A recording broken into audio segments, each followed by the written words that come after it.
আরজিকর ঘটনার কারণেই শেষ কয়েকদিন শিরোনামে উঠে এসেছিল সঙ্গীতশিল্পী অরিজিৎ সিংয়ের এক্স হ্যান্ডেল। 9 অগস্ট ঘটে যাওয়া ঘটনার প্রতিবাদ চেয়ে একের পর এক পোস্ট করছিলেন গায়ক। অল্প কয়েক দিনের মধ্যেই সবাই চিনে নিয়েছেন গায়কের প্রোফাইল আত্মজোয়ার জালো।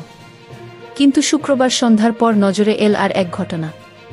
অরিজিতের প্রোফাইল খুললেই আর কিছু দেখা যাচ্ছে না, খালি একটা লেখা উঠে আসছে। সেখানে লেখা রয়েছে, the profile does not exist, যার বাংলায় করলে মানে দাঁড়ায় এই প্রোফাইলটির আর কোনো অস্তিত্ব নেই।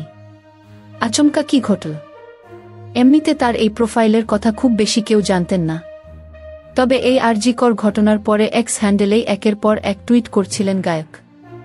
সবার প্রশ্নের উত্তরও দিচ্ছিলেন। এই ঘটনায় তার অনুরাগীদের কপালে চিন্তার ভাঁজ। কি ঘটেছে? এই প্রোফাইলটি কি গায়ক নিজেই মুছে দিয়েছেন, নাকি কঙ্গনা রানাউতের মতো গায়কের প্রোফাইলটি বন্ধ করে দেওয়া হয়েছে? সেই উত্তর অবশ্য অধরা।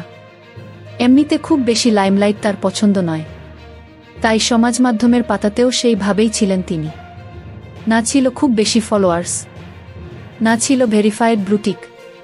তার প্রোফাইলের নাম ছিল হু আমি আত্মজোয়ার জালো। তার একের পর এক টুইট নিয়ে চলছিল আলোচনা।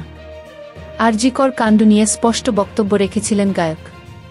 গানও বেঁধেছিলেন, যে গানের নাম দিয়েছিলেন আর কবে।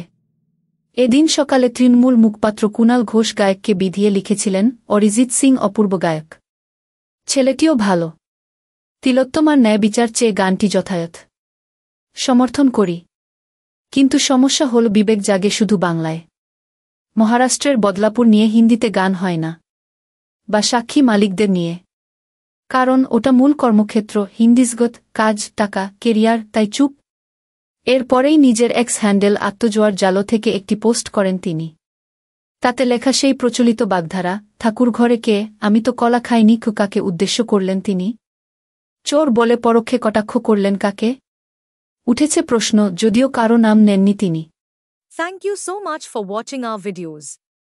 Please do like, share and subscribe our channel.